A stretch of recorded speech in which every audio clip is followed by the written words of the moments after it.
Kita mūsų finalistė studijuoja molekulinę biologiją 4 kurse, taip pat domisi sintetinę biologiją. Laisvalaikiu griežia smuiku. 10 metų aktyviai dalyvauja orientacinėse rungtyse Randa laiko laipioti uolomis. ir savanoriauti gamtos mokslo olimpiadose. Ir netgi randa laiko važinėti po Lietuvą su projektu Mobilioji bioklasė. Taigi dabar visi drauge pakvieskime Vilniaus universiteto molekulinės biologijos bakalauro studentę Ingridą Olendraitę. Kuri kalbės apie astrobiologiją. Taigi jūsų aplausmentai Ingridai.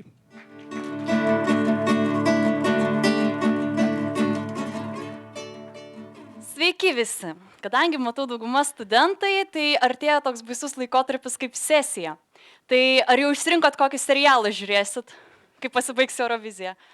Tai manasis prasideda serialas maždaug taip. Viskas prasidėjo mažam karštam taške. 14 milijardų metų mes plečiamės, tai mūsų visata. Planetos atsiradinėjo, Žemė vėsėjo, stabilesnės molekulės atsiradinėjo.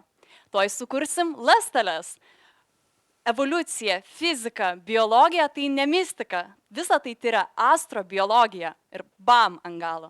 Na, o nuo to BAM, vykusio prieš 14 milijardų metų, kaip viskas vystėsi, kaip atsirado tokios sąlygos, kad susiformuotų gyvybė, susiformuotų svarbiausias molekulės ir tyria astrobiologai. Man įdomiausia ta vieta apie tas molekulės didelės ir stabilės.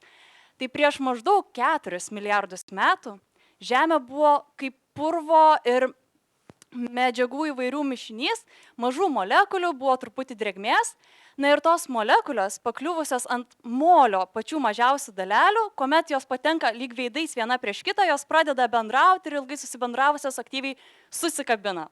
Ir taip jom besikabinėjant, tokiem monomeram, vadinam nukleotidai, susiformuoja lyg merginų grandinėlė. Va. Ir tokia jau didelė molekulė vadinama dažnai makromolekulė. Ir iš nukleotidų jūs visi žinote, kad sudaroma DNR. Tačiau ar žinote, kad yra nuostabi molekulė RNR? Tai šita RNR išmoko labai įvairių gerų funkcijų atlikti. Tai vienas evoliuciškai labai svarbus žingsnis buvo, kad išmoko padaryti tokią pačią kopiją. Tokios kopijos tada galėjo tarpusavy varžytis evoliuciškai ir vykdyti labai įvairias funkcijas.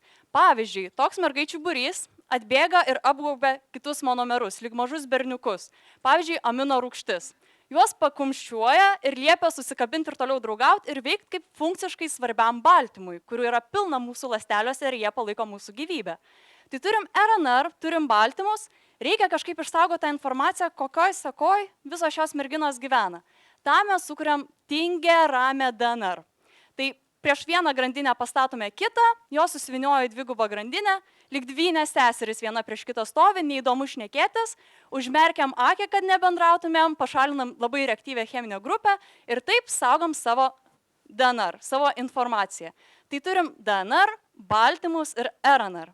Tada visus šios pagrindinius gyvybės komponentus apgaujam riebalų lašeliu ir turim pradinę ląstelę. Bam, dainelės pabaiga. Tad astrobiologai tyria, kaip atsirado sąlygos gyvybei. Mes žinom, bando ištirti visus žingsniukus, kokios buvo aplinkos sąlygos, tam, kad žinotume, į ką žvalgytis aplinkoje, tarp galaktinėje erdvėje, kad žinotume, į kokios palydovus ar planetas žiūrėti, kad ateitie žmonės žinotų, kaip nepasiklysti tarp žvaigždiniai erdvėjai ir kur gyvens mūsų mylimi žmonės.